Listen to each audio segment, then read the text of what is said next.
My dad works in B2B marketing. He came by my school for career day and said he was a big ROAS man. Then he told everyone how much he loved calculating his return on ad spend. My friends still laugh at me to this day. Not everyone gets B2B, but with LinkedIn, you'll be able to reach people who do. Get a $100 credit on your next ad campaign. Go to linkedin.com/campaign to claim your credit. That's linkedin.com/campaign. Terms and conditions apply. LinkedIn, the place to be, to be. Move your career further, faster in just 2 days with a Harvard Professional and Executive Development Program. Advance your leadership skills, craft smarter business strategies, build your network, and transform how you work and think to keep your career moving forward. You'll earn a certificate and can add Harvard to your resume with Harvard Professional and Executive Development. Learn more at professional.dce.harvard.edu/Spotify. Ryan Reynolds here for, I guess, my 100th Mint commercial. No, don't. I mean, honestly, when I started this, I thought I only have to do like 4 of these. I mean, it's unlimited premium wireless for $15 a month. How are there still people paying 2 or 3 times that much? I'm sorry, I shouldn't be victim blaming here. Give it a try at mintmobile.com/switch. Whenever you're ready. $45 upfront payment equivalent to $15 per month. New customers on first 3-month plan only. Taxes and fees extra. Speed slower above 40 gigabytes. See details. The day of Feyre and Tamlin's wedding arrives, but what should be a joyous occasion quickly becomes tumultuous as Feyre's panic opens the door for Rhysand's appearance. Spirited away to the night court, Feyre learns of the coming threat to Prythian and her human home. She must face a choice of whether she wants to be a weapon or a pawn in the political games to come.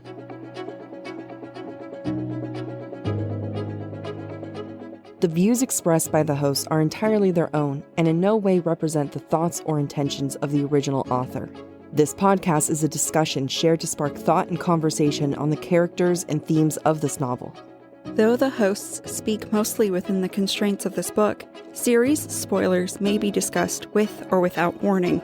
Explicit language, as well as themes of sex, violence, abuse, self-harm, and depression will recur throughout this podcast. Listener discretion is advised. Welcome to Book Talk for Book Talk, a podcast where we deep dive into the writing of your favorite novels. This season, we're exploring Sarah J. Maas's most beloved novel in the Court of Thorns and Roses series. This is Jac. And I'm Amy. This week, we're discussing chapters 4 through 6 in A Court of Mist and Fury. The question we ask ourselves for this week is, who owns Feyre Archeron? Themes that we're going to see in these chapters are parallels, as well as possession and power. Let's go ahead and get into this. Chapter 3 ended with Tamlin telling Feyre she could not be High Lady because there was no such thing, and shutting her up with sex when she has questions. Quote, I was grateful that I never had to be High Lady, never be Tamlin's equal in responsibility and power. A small forgotten part of me roared and screamed at that. We move into chapter 4 with the Fae and Feyre accepting Tamlin's word as law, and the fact that there cannot be a High Lady. However, a buried part of her, the human part of her, roared and screamed at that. So I'm going to have a different interpretation to this. How I view it is that this part is not the old human Feyre, because that was the hunter. The hunter Feyre is still around and trying to stay safe in that place. I think that this is Fae Feyre, since it roared. You know, now that you say that, I do agree, because we're going to see references to Feyre's hidden power, and it moves under her skin, and I could see this being her hidden power, roaring at the fact that, no, I am going to be a High Lady, bitch. What do you think her roar sounds like? Roar. You know, the image that first came to mind, one of my sisters, when she was a child, her favorite Disney film was Lion King, and she would sit on the edge of a couch and go, rawr, rawr. That's Feyre. Sorry, Feyre. We just keep ripping her apart. Oh, poor Feyre. Remember, Feyre did not grow up in a household that obeyed gender norms. She is not accustomed to complying with norms that make her feel inferior. She certainly proved herself while she was under the mountain, since she, the hero, saved Tamlin, the douche in distress. Like what I did there. Douche in distress. I love it. We call him a DD. Or DID. Douche in distress. Another way of looking at this is that Feyre grew up in a household that forced her outside of gender norms. While Feyre was out, as we say in season 1, hunting and fucking, this was a role that was thrusted upon her. Thrusted.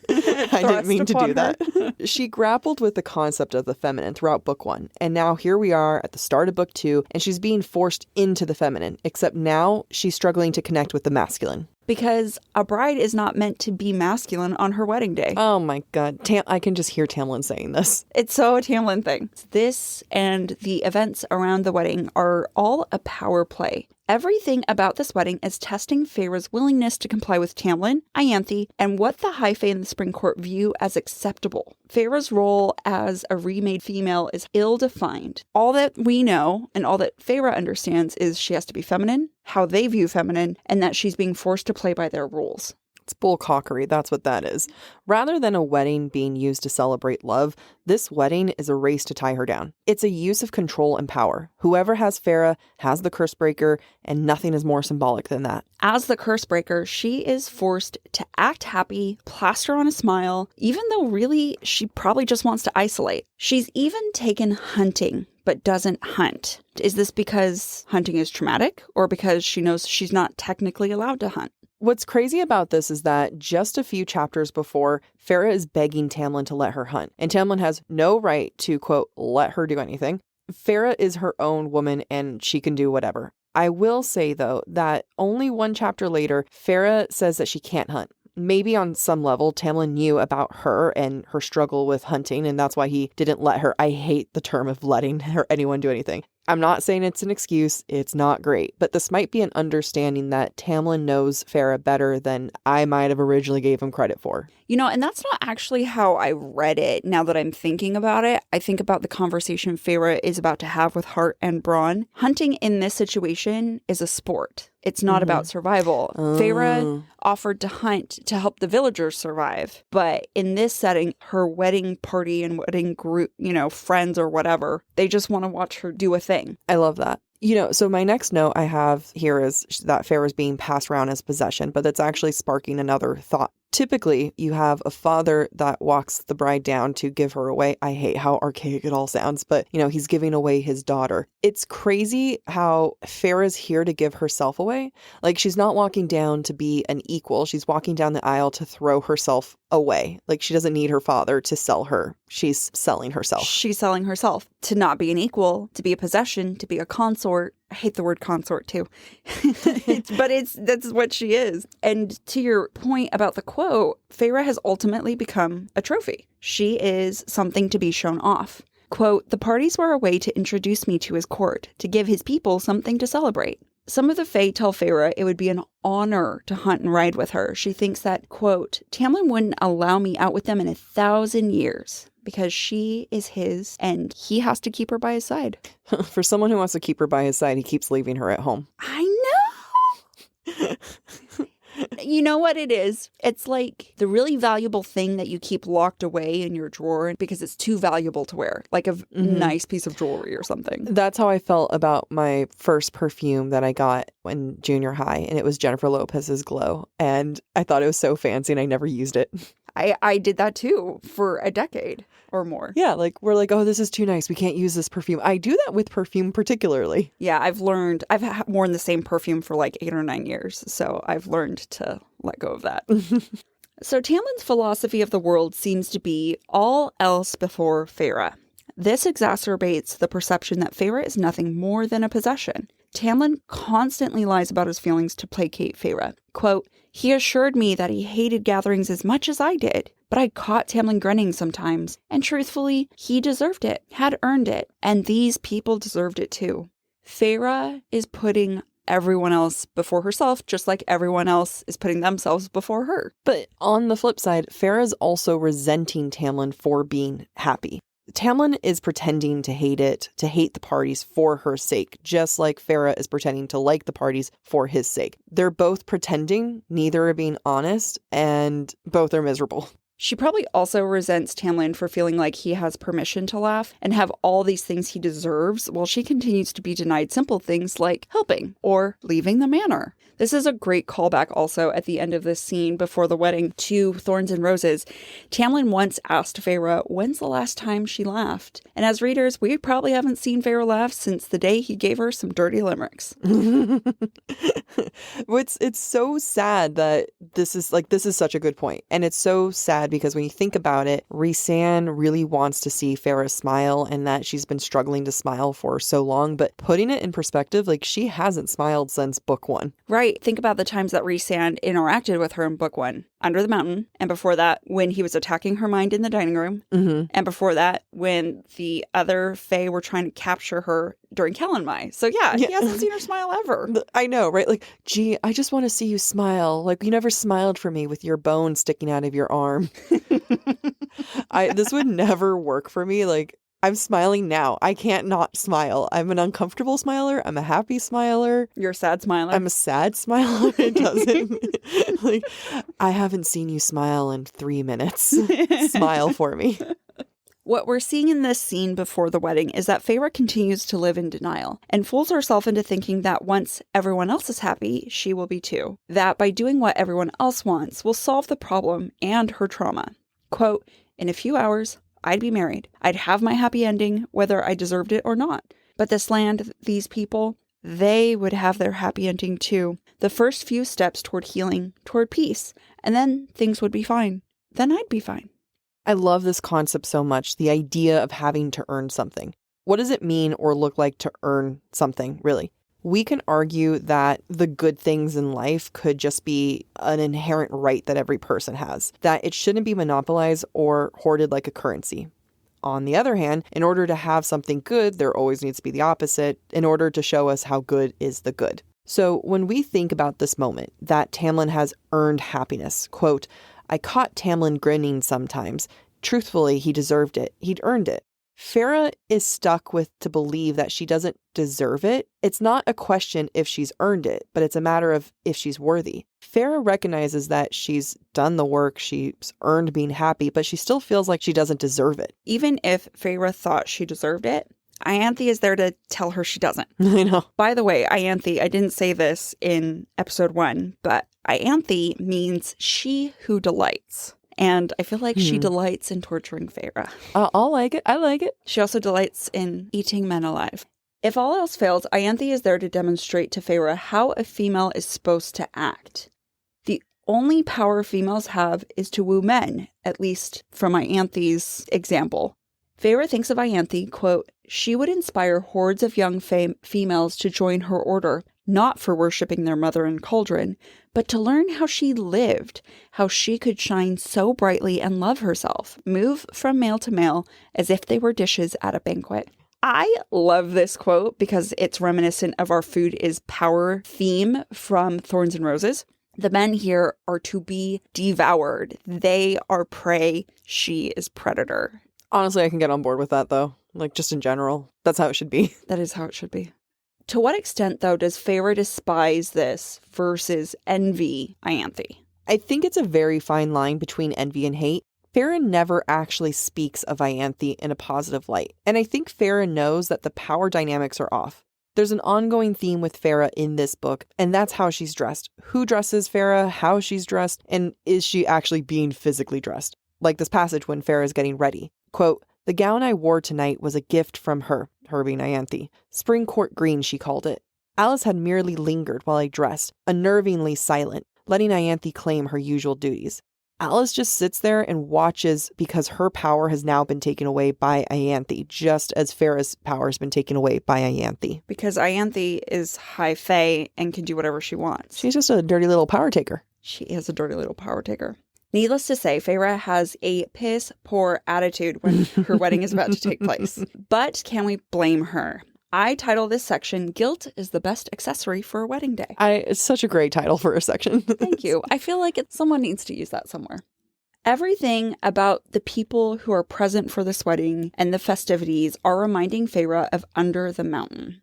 Hart and Bronn are two of Tamlin's sentries who come to speak to Feyre during the pre-festivities, and they say to Feyre something that exacerbates her feelings of guilt. They think that Feyre's marriage to Tamlin is a fitting end, but really what it is, it's just the beginning of a lifetime of guilt. This is reflected in Feyre's thoughts, quote, "A fitting end would have been me in a grave burning in hell." To continue that quote, "I'd have my happy ending, whether I deserved it or not." The moral of the story is that Feyre is over Tamlin, and she's forcing herself to be with him as a punishment because she thinks she needs to be punished. And, we got a swift action here. Maybe a little bit of champagne problems, you can call it. Really, it's a 1 for the money, 2 for the show. I never was ready, so I watched you go. Spoken by Feyre. That was a direct quote. After Hart and Bronn remark on Feyre's encounter with the worm while she was under the mountain, Feyre feels her otherness. After Hart and Bronn remark on Feyre's encounter with the worm while they were under the mountain, Feyre feels her otherness because they seem to view her trial as a sporting match. Quote, savior and jester, apparently, she thinks of herself. Which, honestly, if you really think about it, that is exactly what Feyre was. She was Amarantha's jester under the mountain. I mean, she's not wrong with her titles. No, she's not. Like savior, jester. Savior, captor. Sexy, dancy lady.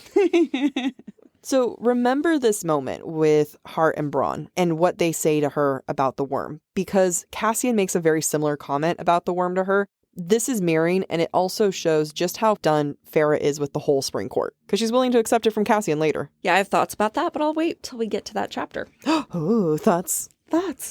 Ironically, Hart and Bronn tell Feyre, well, we'll take care of him, being Rhysand, if need be. In saying this, Hart and Bronn are epitomizing Tamlin and the other members of the Spring Court. Their threats to Rhysand are completely empty because they are nowhere to be seen with when Rhysand appears. The same can be said for Ianthe, who runs, and quite frankly, this shouldn't be surprising since she also fled during the curse. Feyre also manages to forget all of Tamlin's other friends' names. How much of this is because of trauma, or is Feyre a bad partner? So we know that Feyre is capable of remembering people, or Faye in this case. In Rhys's court, she meets the whole court, Cassian, Asmore, Amren, and at that point in her life, she's arguably in a darker place than she is right now. What this is showing is a choice not to engage and not to remember. Again, she's punishing Tamlin and herself. However, I personally relate to not remembering people's names. Yeah, you definitely insisted I was someone else for a long time. Names, are they necessary? Apparently not. I agree with you, though. I think that Feyre knows that her needs are not being met or respected. Choosing to not remember names is one small act of rebellion on her part. What's interesting, though, is that we learn later Feyre forgot Nuala and Caradwyn's names while they were under the mountain. She attributes this to the stress of the situation under the mountain, and that, quite frankly, she probably just didn't care. Is that not the same here? She, being Feyre, is struggling through trauma and the events of Under the Mountain, and quite frankly, only 4 months have passed since then. That's not much time at all. Yeah, but she should be dead.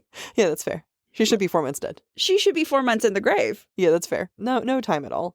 Nuala and Caradwyn are literal shadows when she meets them. Honestly, I don't think anyone would think to ask about shadows or remember shadows' names. The only person I can think of who's obsessed with shadows is like Peter Pan. I think he would be into them. Yeah, fair. Really into shadows. Yeah. Do you think Rune Dannon has named all his shadows? Rune Dannon, Prince of the Valbaran Fae. Do you think Az has names for his shadow friends? I really want to know Az's name for his shadow friends. Do you think he calls them his shadow friends? I think so. Barney, get over here. Why Barney? I don't know. It was the first thing that came up. This is canon. SJM, take this, please. Based on something that Feyre says while the wedding is taking place, I'm going to guess that the members of the Spring Court, or at least the ones who are present now, were under the mountain. This means that these people saw Feyre there, just like Hart and Bronn did. All the guests are reminding her of that time under the mountain. No one at that point did anything to support her. The only person who was supporting her at that time was Rhysand. So honestly, at this point, Feyre probably feels like a lamb in a lion's den, or that she brought a knife to a gunfight. Are you saying that her castle crumbled overnight? Yeah, I did. Also, people in Tamlin's court are mirrored in the Night Court. Hart and Bronn, again, they're Cassian and Az. Ianthe, that's more. And Lucian is Amren. Wait, really? Well, they're both second in command. Oh, yeah. That's right? fair. I'll take it. I'll take it. I'm sure if we dissected it, then they're the same person. We just have to try. Right. Not this chapter. Not now. We haven't left Hart and Bronn yet. Sorry, folks. When Feyre tells Hart and Bronn that they don't know Rhysand very well at all because they think that they can defend her against him, is she defending Rhysand, or is she putting Hart and Bronn in their place for their ignorance of Rhys's true nature? In that same scene, Feyre toys with some invisible fleck of dust on her skirts. We all know how much Rhys loves to brush off lint, and this is Feyre channeling Rhys in order to draw strength from him. And really, this is the first time that she even talks at this party, and it's when she's defending Rhys in a way. Yeah, it's so interesting that it's to defend Rhys and not like, yes, I'm so happy to be Tamlin's consort. Consort? You really hate that. I really do hate that word. So now we get to the wedding. Feyre thinks as she enters the wedding scene, it's not a chapel, they're in the garden, right? Yeah.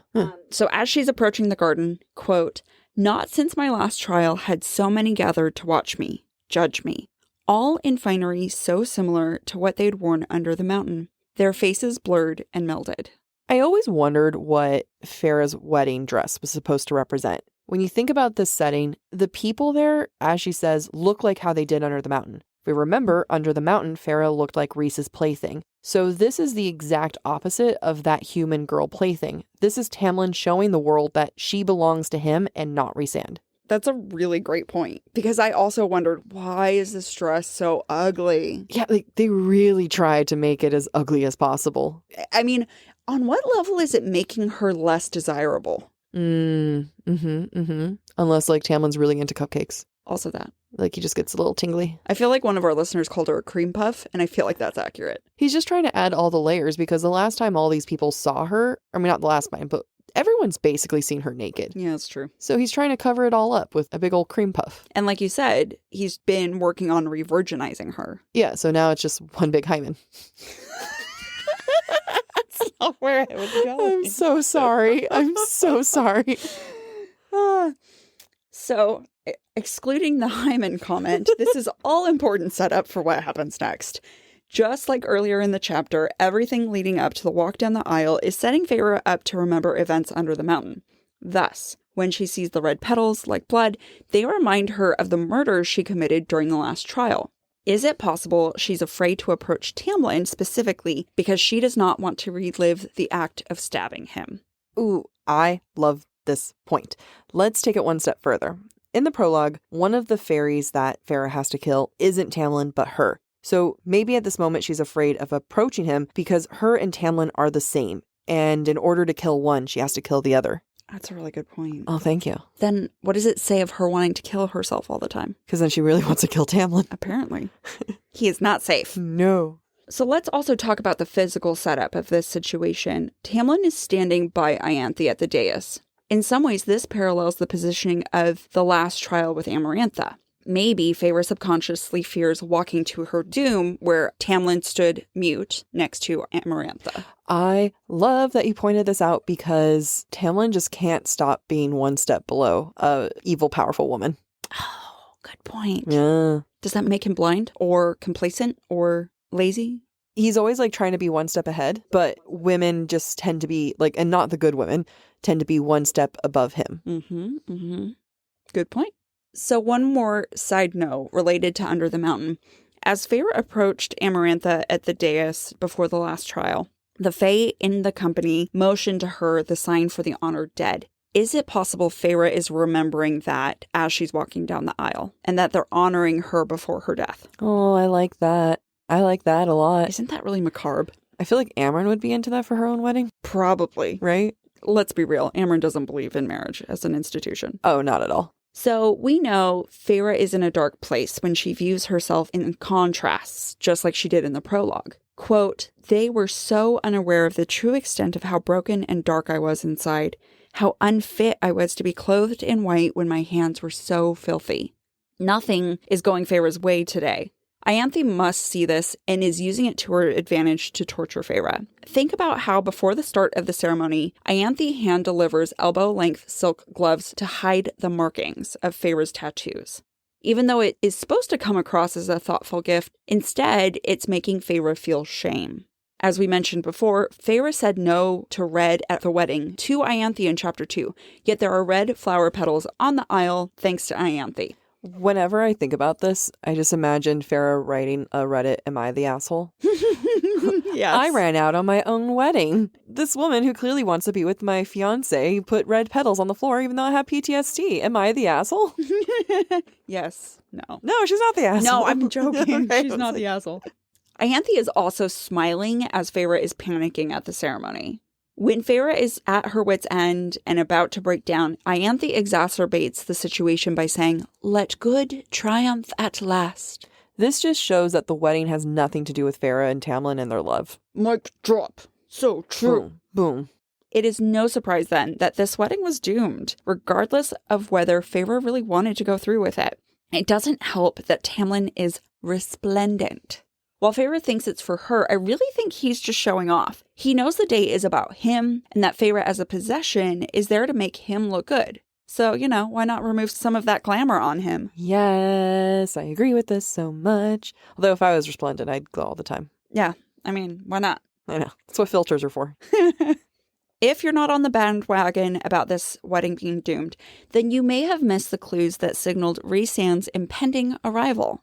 When Feyre wakes from her nightmare the evening before her wedding, she finds comfort watching, quote, "the dark sky, the stars so dim and small like speckles of frost." She even pushes the window open wider to allow for a clearer view of the star-flecked darkness. Remember, darkness, night, stars equals Rhysand. Yes.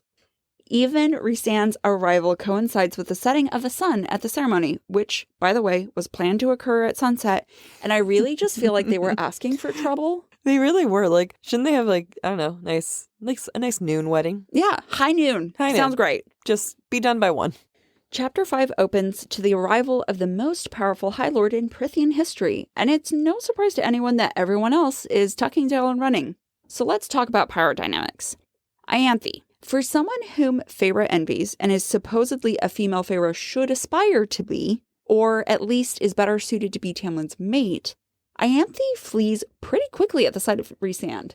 You know what's funny is that Ianthe isn't even suited to be Tamlin's mate, because at least Tamlin sticks around. He at least pretends to be a threat to Rhysand.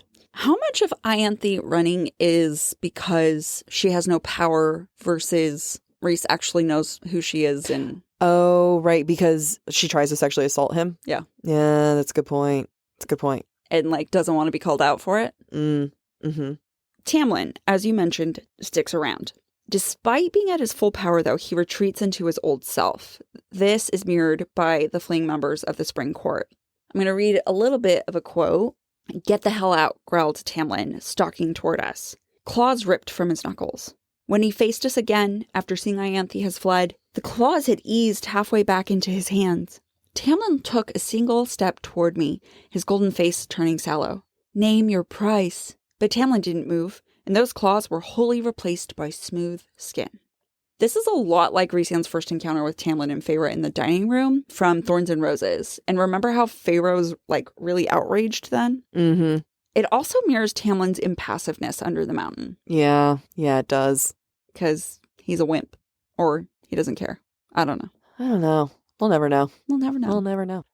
Tamlin never really gets it right. He's either a beggar or he literally does nothing. Back in book 1, Tamlin actually gets on his knees and begs Rhysand to let go of Feyre. And back in season 1, we argued that this was the beginning of the end for Feyre and Tamlin's relationship. And every time after that in ACOTAR, Feyre respects him less and less for not doing anything to help her. And this is really going to start up again. Not letting Feyre go out of the manor is bad, but it's an action in some way. Not stopping someone from taking her, it's weak, and Feyre does not take that type of shit. Or as you said in season 1, she doesn't have time for punk-ass bitches. She doesn't have time for punk-ass bitches. To quote, "Tamlin, please, no, Tamlin couldn't be making those kinds of threats when they meant he was letting me go. Even Lucien was gaping at Tamlin, his face white with fury and shock. Even Lucien, Tamlin's little bitch, is shocked." For a moment, I was like, why are you shocked, bro? This I know. is his MO. This is pretty obvious. But Lucien is terrified of Tamlin because Tamlin has power. Mm-hmm. And so he must be like, wait, you have power. Why are you not doing anything? Yeah, it's kind of like how we talked about last episode where Lucien keeps bowing down to Tamlin. Mm-hmm. And it's a moment of, if I keep bowing down to this High Lord, then why am I even doing that if he can't even try to fight back here? Yeah, because he's not even trying. No. In this moment, Rhys says, I gave you 3 months of freedom. You can at least look happy to see me. I was shaking too badly to say anything. Rhys's eyes flickered with distaste. I love when Rhys talks because he never says anything that's not true, but he hides his emotions and the way that he delivers it, so he's lying without lying. He's deceiving while being honest. That is, in my mind, the epitome of Fae in literature. Oh, yeah. They never lie. Mm-hmm. They just speak untruths. No one does that better than Rhys. Nope. He never lies, but he never speaks the truth. Mm-hmm, mm-hmm. Something's always veiled. And dare I say, half-assed? Our special title for Tamlin is now being used over here. No, he's a fool ass. He's got a good ass too, I'm sure. Damn. Now, a word from this episode's sponsor. You're going to want to hear this one. Are you a woman podcaster looking to take your show to the next level? Or are you maybe just starting a podcast and need some guidance? If the answer is yes to either of these questions, then you need to come to She Podcasts Live this October. She Podcasts Live is a conference taking place in Washington, D.C. this fall, where you'll be able to learn from some of the best female podcasters in the world and get insider tips on how to take your podcast to the next level. Whether you're a beginner or a pro, this event is for you. Not only will you be able to learn tons of new information, but you'll also be able to network with other amazing podcasters. Something we love about She Podcasts Live is that they're committed to bringing a diverse and inclusive lineup, and their team works hard to make sure those chosen are 50% women of color, LGBTQIA+, or both. They also highlight industry experts and leaders in the space, so attendees are exposed to the women at the top. Register now with the code BTBT for $50 off your registration. Find all the details at shepodcastslive.com. At this point, Rhys takes Feyre to the Night Court. And upon her arrival, despite being terrified that the Night Court will be like Under the Mountain, the first thing Feyre thinks about the palace atop the Night Court is that this is the most beautiful place I'd ever seen. This is a really interesting callback to Thorns and Roses.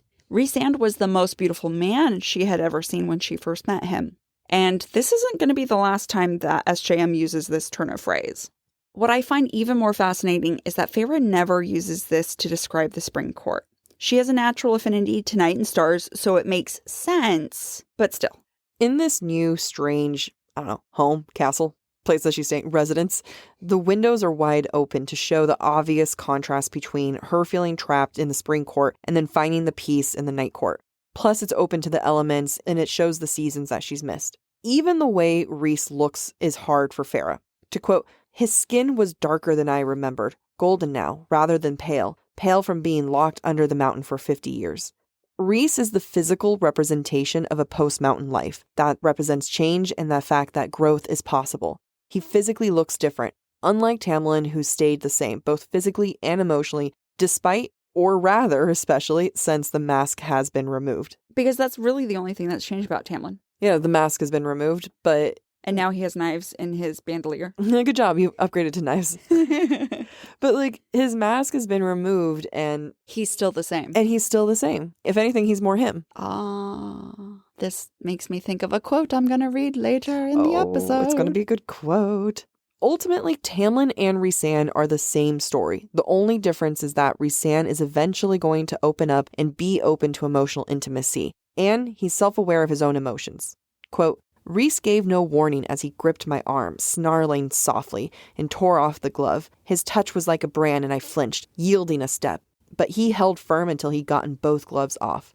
This is so Tamlin of him, and this is the start of Rhys and Feyre's story. It's a very similar story to Feyre and Tamlin. Also, it's important to note that Rhys is the first to physically be aggressive with Feyre in this book. You know what this is so reminiscent of? It is reminiscent of after the first trial, Feyre has her broken arm, and he grabs her arm and twists it. He was very violent then as well. You mentioned at that point in season 1 that this is the male gaze. Yeah. And Feyre, he's discovering, is weaker than he thought she was. What is also crazy is Tamlin never physically touches Feyre. Unless she, like, allows it. No. Like, he never is physically aggressive. Like, sure. His power explodes and she has to shield herself. Like, I'm not saying that what he did is great, but it's crazy that Rhysand, who's her mate, who supposedly loves her more, is the only one to physically touch her aggressively. Yeah, like he has permission to or something. Or, like, we get to forgive him for that. I would not be able to let go of, like, excuse me, you put hands on me, sir. Yeah. I did not give you permission to touch me or to rip my gloves off. Actually, I'm gonna correct you. The only time Tamlin's really aggressive with Feyre is after Calanmai when he bites her neck. Yeah, but that's hot. And he drops her emotional support cookie. And that's not cool. That's assault. Fall has officially started here in Los Angeles, and that means we finally get to do fall activities. I have been counting down the days for when I can go to pumpkin patches, maybe even hit up an apple orchard, and I get to do all of it looking super cute in my Quince boyfriend sweater. This weather is perfect for my dark academia vibes, and I'm so excited to bust out my washable silk blouse because you know I'm going to be taking pictures. Quince is known for their Mongolian cashmere sweaters from $50. And that's not all. Quince has so many other amazing things on their website. All of those items are priced 50 to 80% less than similar brands. That includes leather jackets, cotton cardigans, soft denim. Like, my entire fall wardrobe is genuinely turning into Quince wardrobe. By partnering directly with top factories and cutting out the cost of the middleman, we get savings as the customer. One of my favorite parts about Quince is the fact that they only work with factories that use safe, ethical, and responsible manufacturing practices. And they still manage to get premium fabrics and finishes for that, luxury feeling for every item that they have. Get cozy in Quince's high-quality wardrobe essentials. Go to quince.com/booktalk for free shipping on your order and 365-day returns. That's Quince, QUINCE.com/booktalk, BOOKTALK, to get free shipping and 365-day returns. That's quince.com/booktalk. Move your career further, faster in just 2 days with a Harvard Professional and Executive Development Program. Advance your leadership skills, craft smarter business strategies, build your network, and transform how you work and think to keep your career moving forward. You'll earn a certificate and can add Harvard to your resume with Harvard Professional and Executive Development. Learn more at professional.dce.harvard.edu/Spotify. Ryan Reynolds here for, I guess, my 100th Mint commercial. No, don't. I mean, honestly, when I started this, I thought I only have to do like 4 of these. I mean, it's unlimited premium wireless for $15 a month. How are there still people paying 2 or 3 times that much? I'm sorry, I shouldn't be victim blaming here. Give it a try at mintmobile.com/switch. Whenever you're ready. $45 upfront payment equivalent to $15 per month. New customers on first 3-month plan only. Taxes and fees extra. Speed slower above 40 gigabytes. See details. On the flip side, Rhys here is starting to show his willingness for emotional intimacy. Quote, does he ever ask you why you hurl your guts up every night or why you can't go into certain rooms? This is the example of emotional intimacy and ultimately the difference between Rhys and Tamlin. Which I'm excited to discuss in a moment because I have thoughts on this. But before that, among the first things Rhys says to Feyre is to compare her to a doe, which, as you recall, is another callback to Thorns and Roses. Rhys says to Feyre, quote, you look exactly like the doe-eyed damsel he and that simpering priestess want you to be. This is not the hunter he knows, or the Feyre who defeated Amarantha. Tamlin has forced Feyre to become the vulnerable sacrifice again and has taken her fight from her. In book 1, where Feyre is describing herself as a doe, the old Feyre is dead and so is the doe. Tamlin wants that original girl while Rhysand sees the change. This is yet another example of a woman, specifically Feyre, being compared to an animal, and a powerless one at that. In some ways, Feyre is doe-eyed. She continues to give Tamlin her power to the extent that she imagines things he would never do instead of taking action or looking out for herself. quote, Tamlin had horrors of his own to endure, to face down, as if she has none of her own. I know, right? Feyre's having to tell herself this over and over again in order to remind herself more than anyone. Tamlin isn't there for her, helping her, smothering her because he's in pain too. Another quote, and I love this one, and I laugh every time I read this in Mist and Fury. Quote, this afternoon, I'd imagined Tamlin pulling them being pins, each for my hair, a kiss for every pin. But now, I'm sorry. Remember how he treats your underwear and how he shreds them apart? He would never do this. He would rip those pins out of your hair. I mean, also, the damage that would have done to her hair. He would have clawed it up. Honestly, she probably should have a pixie cut by now. It's so true. At the same time, though, Feyre isn't a doe. She surprises both the reader and Rhysand with her intense strength, which no one has blatantly admitted to at this point. It is this and Feyre's other interactions with Rhysand that remind us of her various contradictions. I want to run through a few of them. At the Spring Court, no one knows what to call Feyre, but they remind her that she is Fae and call her Lady. No one has considered Feyre mortal since Under the Mountain. But for some reason, Rhysand does, because she still thinks like one. Rhysand says, quote, you mortals, Starlight danced along the plains of his face. Should I consider you something different? Rhysand has always embraced Feyre's human heart, and that's something that Feyre needs to embrace herself. But really, what is the human heart, and how is that so different than Rhys's own heart? Well, in Feyre's case, it's leaking ichor into her immortal body. Ooh, good use of ichor. But, I mean, that's what Feyre says herself. But I don't know that Rhysand is saying it's a positive thing, but it's not a thing to abhor the way that Feyre hates it. No, he tells it's a positive thing. Right. Like, he does say it's a good thing. In Thorns and Roses. Yeah. You're right. He does. Also interesting here is Feyre is willing to throw away her pride to beg Rhysand to not take her underground to the Night Court because her instinct to survive and to protect herself is very, very strong.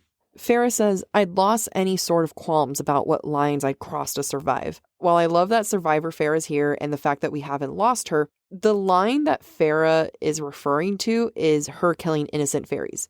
So she is comparing her begging Rhysand to not take her under the mountain as the same as killing innocent fairies. Like, I love you, Feyre, but this is also slightly dramatic and not the same thing. But it also shows how hard it is for Feyre to ask for help now. This is a sign of her mental state. I'm glad you bring that up because Feyre's use of please and asking for things that she needs is going to be a very interesting thing for us to look at. Mm-hmm. In contrast to this, when Feyre thinks about Tamlin, quote, perhaps I should explain everything when I returned, but so many people had seen me hesitate. In this instance, her conviction is gone. When survival is not in question, she holds on to her pride, and it prevents her from saying the things that she needs to say. As we progress throughout the novel, we're going to see how Feyre continues to be these contradictions and explore them in Rhysand's presence.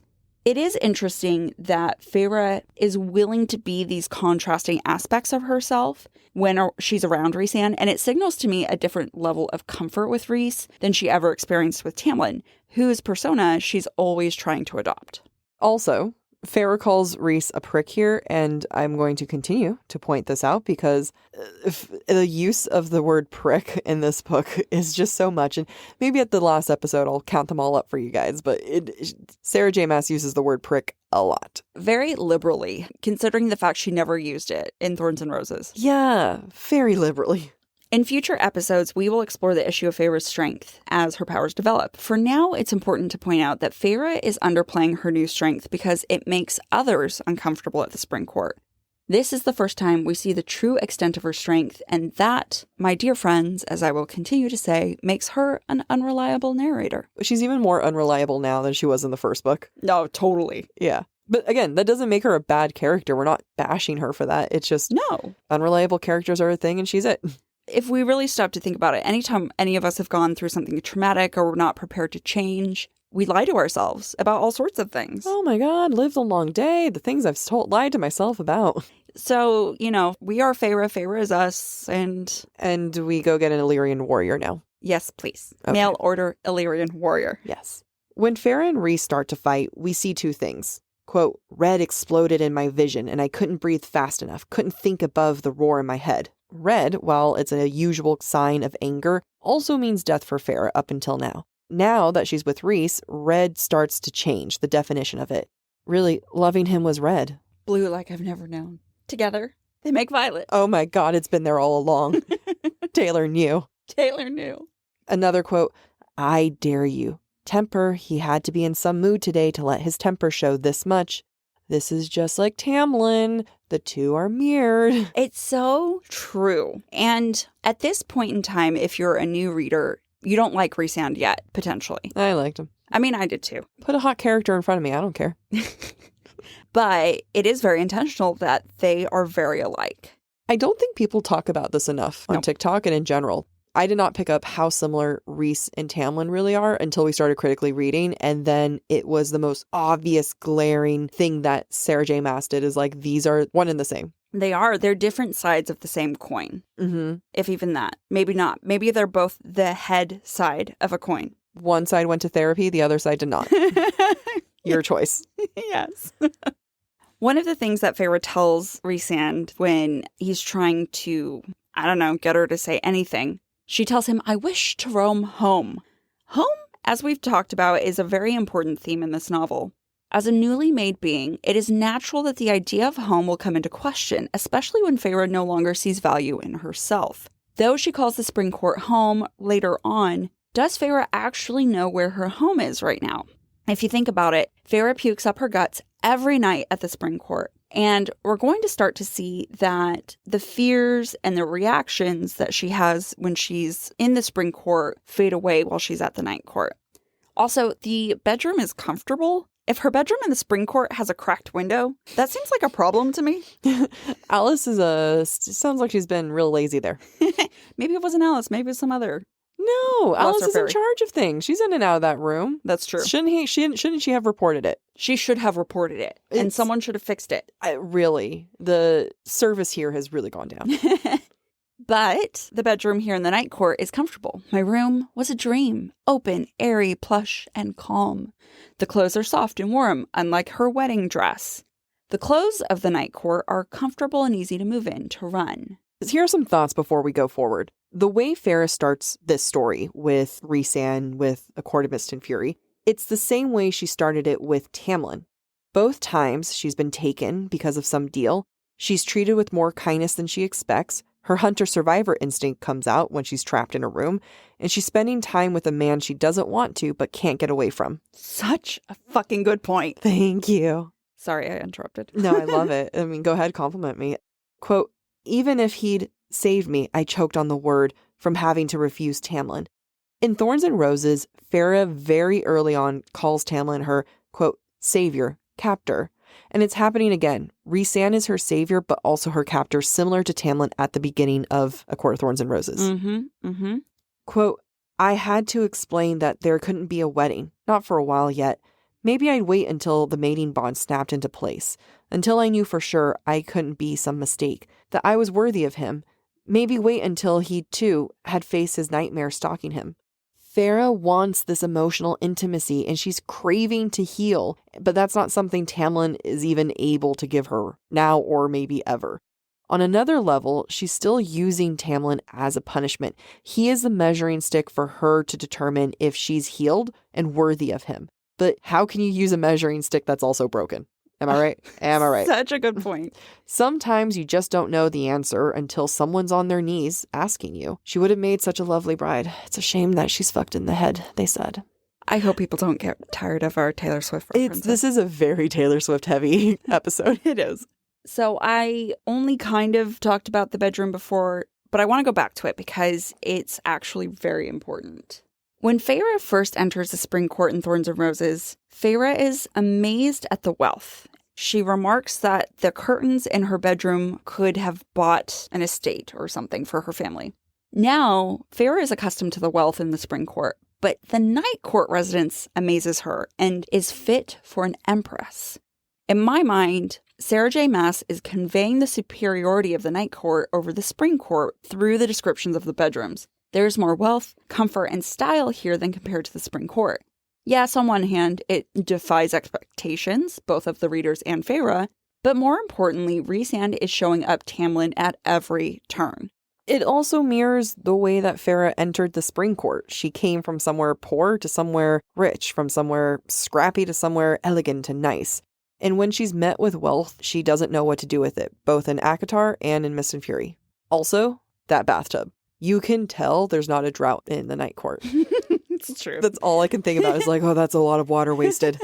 They have all those snow-capped mountains. They have endless supply of water. It's true. I also think SJM has a love of bathtubs because there are lots of important bathtubs in all of her books, I feel like. Isn't that something that when in our postseason recap of season 1, we talked to Nicole and she talked about bathing and being baptized? And cleanliness. Yes. So, I mean, this is just one giant baptismal tub for her. Sure. Yeah. I'll go with it. Yeah. Another parallel that we see here, the next day after Feyre has taken a bath, she feels a tug on her bond with Rhys, and she calls it summoning. You want to know what is also summoning? The drums at Calamai when she first met Rhys. Boom. Boom. Another quote we have here, Feyre says, even my undergarments were ridiculous, frothy scraps of lace intended solely for Tamlin to admire and then tear into ribbons. She's talking about her underwear in a very negative way, which is lace and, you know, stupid undergarments, right? But that's like what she goes and does with Rhysand later, is that she gets lingerie. Also, what the heck is frothy scraps of lace? Like, what does frothy underwear look like? I just think of like foam from my cappuccino on my private parts. Like, why is it frothy? I think you're going to get a UTI. The next day, Feyre changes. She's wearing high-waisted peach pants that are loose and billowing and gathered at the ankles, velvet cuffs, and she says that it's comfortable, easy to move in, run, feminine, exotic. This outfit is the merger of her two sides, the hunter and the feminine, but it's such a foreign concept to her that she has to call it exotic. Now, let's get into how her body is the measuring stick for Rhysand to use right in front of her. Those violet eyes were vibrant in the light, and I curled my fingers into fists as they swept from head to toe and back up again. He frowned at whatever he found lacking. Oh, hell to the no, Tamlin. No, see, that's how annoying he is, because he's reminding me of Tamlin. Damn it, Rhys. No, you can't do this. Rhys could have made that assessment on his own. He chose to show her that he had an issue with her body, and while it might be under the guise that it's for her safety and that he's worried about how much she's eating, it doesn't help. All to then tell her, you lost weight. It obviously holds more meaning, right? Like he's worried that she's been suffering and starving and everything, but you don't tell someone like that. Like there's a certain amount of shame. There's a certain amount of confrontation. It's like, hey, darling, Feyre, maybe we should talk about this rather than me just staring at you and say you lost weight. Why not try to facilitate a conversation than make a judgment? What if she's really perfectly happy but dealing with a lot of anxiety and she lost her appetite? Like, I get it. It's just not appropriate. No, I get it. Rhys knows better, right? He can hear her thoughts. He always knows better. He knows what's going on in her head, but it doesn't make it okay. Not at all. Rhys and Tamlin have a lot in common, and we've gotten very annoyed with him. So let me dial it back and identify a moment where Rhys is not like Tamlin. There's a piece of conversation between Feyre and Rhys at breakfast that does reflect an early difference between Rhys and Tamlin. As I mentioned, I want to highlight it here because as we continue Mist and Fury, we are going to draw a lot of comparisons between these two men. And though there are a lot of things they have in common, their approaches and ultimately their views can be very different. When Feyre asks about the courts and the weather, Rhysand tells her that the seasonal courts, or Tamlin, and the spring court are stagnant, while the solar courts, like the night court and Rhysand, recognize that they cannot alter nature. I think this is very representative of both Tamlin and Rhysand. Tamlin is incapable of change, just as his lands are, and while there might be some overlap between the night court when there's spring, the night court is capable of growth and change the way that the spring court is not capable. What did you say earlier? Oh, that even though the mask is gone, Tamlin is still the same? Mm-hmm. That's reflected here. Yeah. Spring court is always spring because Tamlin's incapable of change. It's hard because he's just like the physical embodiment of his own lands. Yeah. Just stuck in his own ways. I just had a thought. Tell me your thought. You know how we always talk about Tamlin needs a redemption arc? Mm-hmm. I think he literally has to relinquish the spring court for that to happen. I agree. He's too stuck there. All of his trauma comes from him even being High Lord of the Spring Court. Agreed. Boom. Boom. In this breakfast scene, we also obviously have a lot of food, and in season 1, I spent a lot of time talking about food as a form of power. However, I want to take a moment to talk about the tea Feyre is drinking not as a remedy for her headache or exerting a form of power, but as a reflection of herself and the contradictions within her. Quote, I splashed some milk in the tea, watching the light and dark eddy together. I set down my teaspoon and sipped, nearly sighing at the rush of heat and smoky, rich flavor. I took a few more sips, that headache already lessening, and dared to scoop some fruit onto my plate from a glass bowl nearby. I think the tea is actually symbolic of Feyre and the contradictions within her, and that her place in the Night Court is going to help her find balance within herself to allow the light and the dark to coexist. That balance is going to allow her to find enough peace to focus on her health. Such a good point.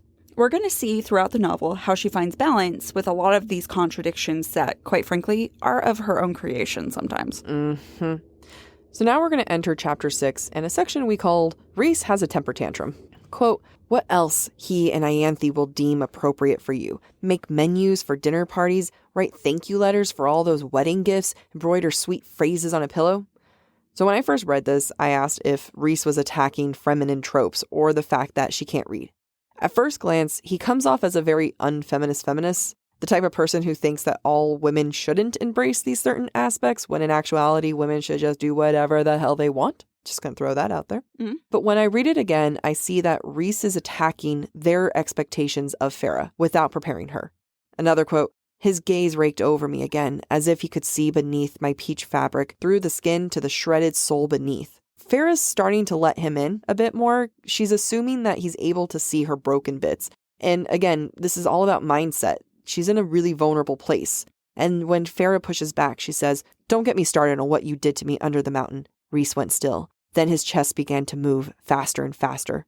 Across the pillars towering behind him, I could have sworn the shadow of great rings spread. Okay. Rhysand does not get the right to be mad, regardless of his intentions. This is her experience, Feyre, and Rhys played a part in that. Regardless of Rhys's intentions and how he tried to save her underneath the mountain, he still played a part of her trauma. He doesn't get to narrate what experience she has and what reaction she has to him. This is also parallel to Tamlin when he's unable to control his temper. But I really want to hone in on the fact that no one gets to have a say on how Feyre reacts to situations that's caused her severe trauma.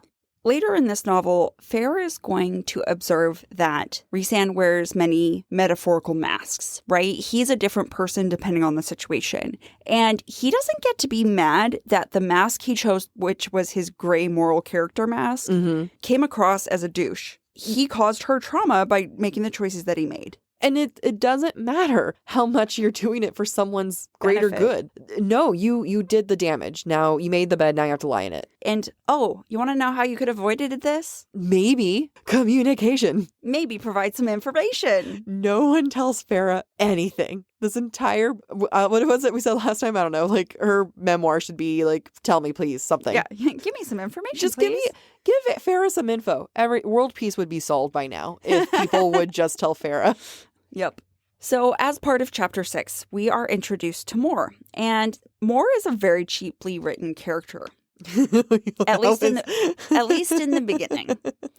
And I really don't have much to say about her introduction except that, because other than her being the antithesis of Ianthe and Feyre not knowing what to do with that, Mor is a trope that you're meant to like because she instantly calls Feyre a friend, and Feyre seems to trust her for no reason.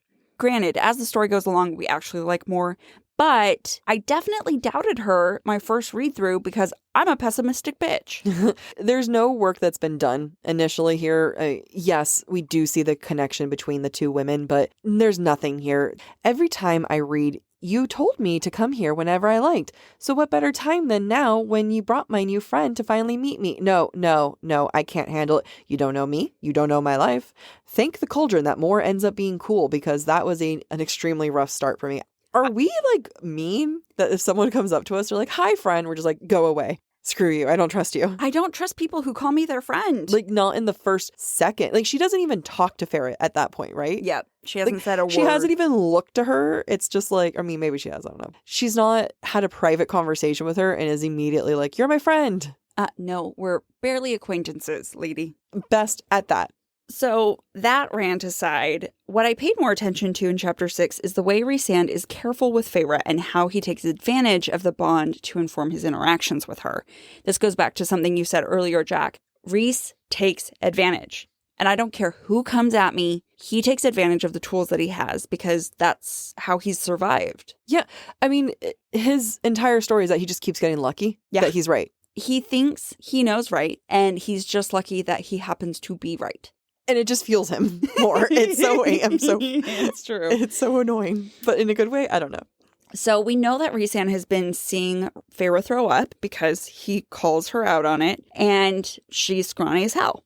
Before taking Feyre from Moor to teach Feyre how to read and shield, Rhys asks Feyre if she's had enough to eat. On one hand, this is considerate. He is allowing Feyre to judge if she has eaten enough. On the other hand, how is Feyre to be trusted when she's the one deliberately not eating at the spring court? I really do feel conflicted about this. It's showing Rhysand is trying to give Feyre power, but it's hard for it to not come off as patronizing. It's just his flaw. As we said, Rhys knows better oftentimes, but is it actually okay to do the better? And we're going to get into that later throughout the book. What I do think Sarah J. Maas is trying to achieve here is that there is a difference between Rhys and Tamlin on two counts. Rhys is cognizant of whether or not Feyre is eating since he's aware of her puking, while Tamlin specifically chooses to ignore her nightly purge fasts. This is a clear opposite of Tamlin's first dining scene as well with Feyre in Thorns and Roses, when Tamlin served Feyre food without consideration for what she did or did not want to eat. Feyre also assumes Rhysand has seen specific interactions between her and Tamlin. If this is true, Rhysand has seen where Tamlin has made mistakes with Feyre, learns from them, and treats Feyre with more care and consideration. Like he's gotten the guide, like how to date Feyre. Yes. Guide. Yeah. Yeah, like, ooh, I would have said the same thing. Guess I know not to do that. Yep. Oh my God, I hadn't thought of that. Like, he definitely got a sneak peek into her head of like, oh, this is how I need to be with her. Right? I mean, yeah, you should use all the tools at your disposal, but it also feels really invasive to me. Yeah, and I know he says, like, it wasn't his, like, he didn't try, she was throwing things down the bond, but you already know, you know what I mean? Like, the damage has been done. I mean, whether or not he's aware of it, any information that's coming through the bond is going to influence his actions. It also gives him such a head start in their dynamic. The power dynamics, we argued in the first season that they were equal, right? They were both prisoners. Now we're starting to enter a power dynamic where he knows more about her than she knows about him. We saw this with Tamlin and Feyre in Thorns and Roses as well. I know. He kept extracting information from her, but never giving any information about himself. Just tell Feyre. Just tell Feyre stuff. She just needs to know more things. So I'm going to quote Feyre here for a second. If I hadn't known better, I might have thought that Rhys not sneaking up on her while she was practicing reading, was because he didn't want to startle me. As if he'd known about the time Tamlin had crept up behind me, and the panic had hit me so hard I knocked him on his ass with a punch to the stomach. I really wish I could see that. I really do too. Feyre, as I've said, is an unreliable narrator though. So at this moment, is she projecting onto Rhysand to minimize his care and consideration? Or is Rhysand actually taking advantage? Like, he probably did see, and he probably is being considerate, but it's also just like gross because he was in her mind, even though he didn't mean to be in her mind. It's messy. It's messy. I mean, this is where talk about gray morals. Like, I know. He's not intentionally being the way he was under the mountain, but it feels equivalent to me. I kind of crack up when people call him like a morally gray character. I'm like, I don't find him morally gray. Like he's trying to be a good guy. Like, you know, he stumbles and stuff, but if he was like a true morally gray character, he would have stayed as his persona. Like that just would have been him. It's true. I think I would have liked that more personally for me. Yeah, maybe. Not as him as a character, for me and my own fantasy. Yeah. What's interesting about this particular memory from Feyre is that she cannot be honest with herself. And when she recalls the memory of knocking Tamlin on his ass, instead of thinking about her power, she takes on Tamlin's shame of being bested. Quote, the shock on Tam's face, how easy it had been to take him off his feet, the humiliation of having my stupid terror so out in the open. I am so humiliated that I was stronger than my boyfriend. I'm sorry.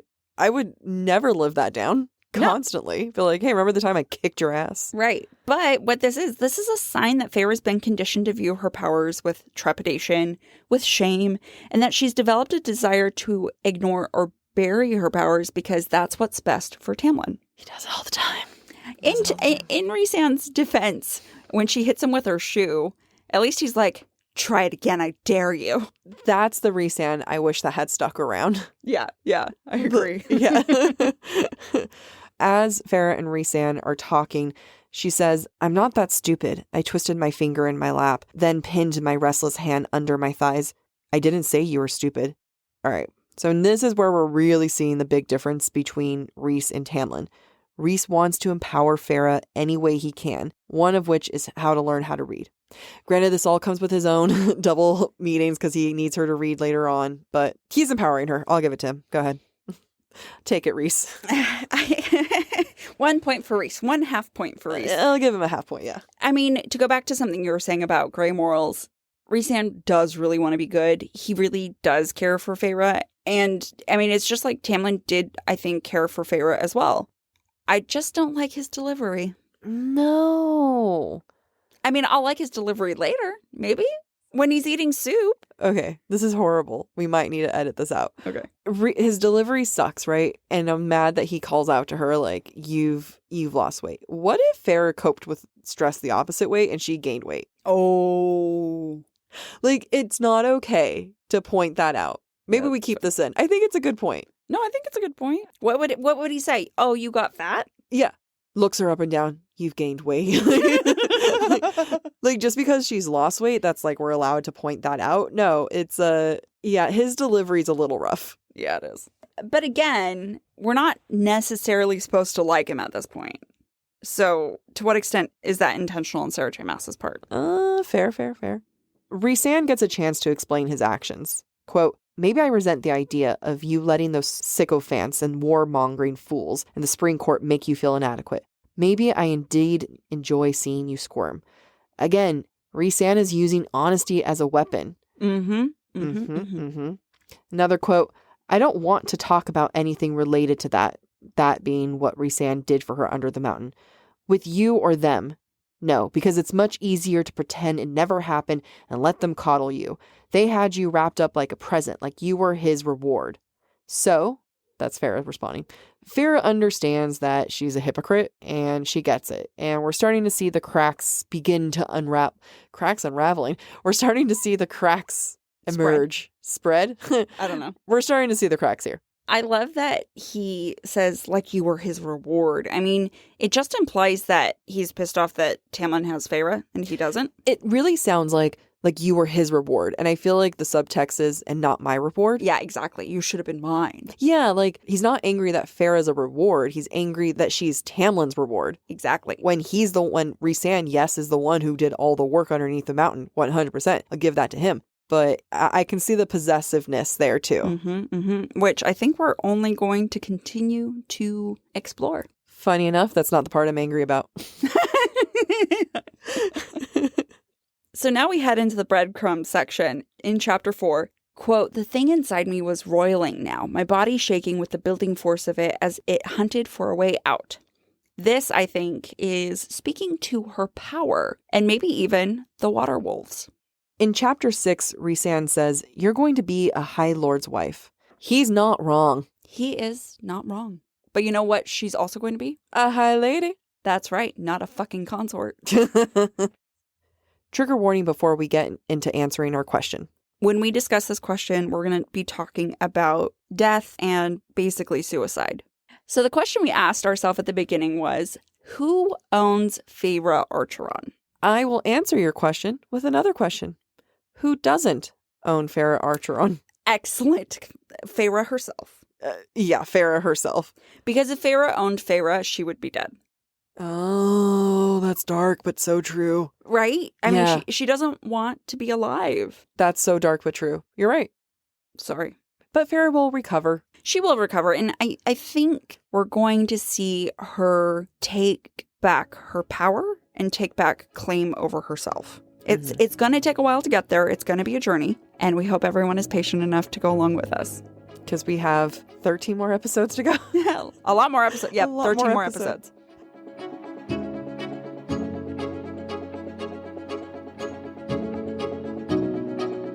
Thank you for listening to this week's episode of Book Talk for Book Talk. We encourage you to rate and subscribe to our show on your preferred podcast listening platform. Next week, we'll be exploring chapters 7 through 11 of A Court in Mist and Fury. We would love to hear your thoughts based on today's conversation. You can submit your comments to our form at booktalkforbooktalk.com for a chance to have your feedback discussed during a weekly mini episode. If you are enjoying the podcast, visit our website, booktalkforbooktalk.com, to view our latest merch and to learn about supporting the show through Patreon, Ko-Fi, or Venmo. Or find us on TikTok and Instagram at the handle booktalkforbooktalk. Bye!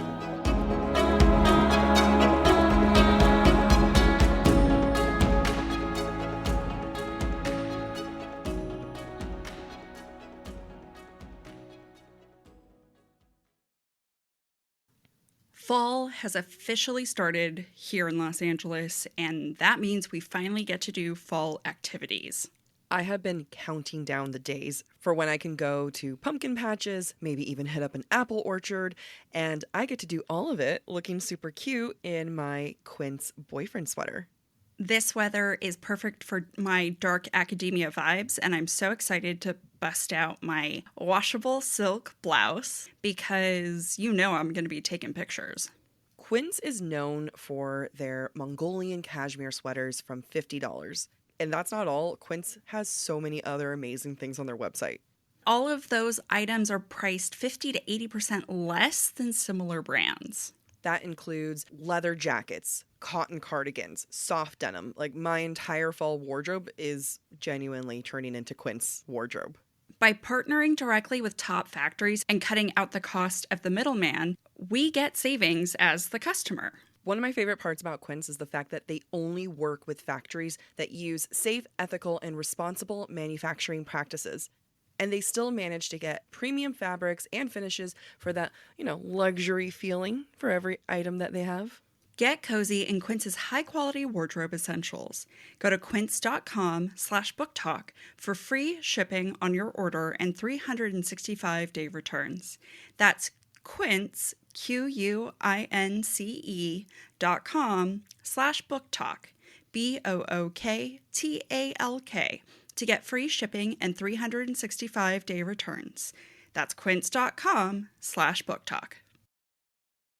Hey, I'm Ryan Reynolds. At Mint Mobile, we like to do the opposite of what Big Wireless does. They charge you a lot, we charge you a little. So naturally, when they announced they'd be raising their prices due to inflation, we decided to deflate our prices due to not hating you. That's right. We're cutting the price of Mint Unlimited from $30 a month to just $15 a month. Give it a try at mintmobile.com/switch. $45 upfront payment equivalent to $15 per month. New customers on first 3-month plan only. Taxes and fees extra. Speed slower above 40 gigabytes. See details.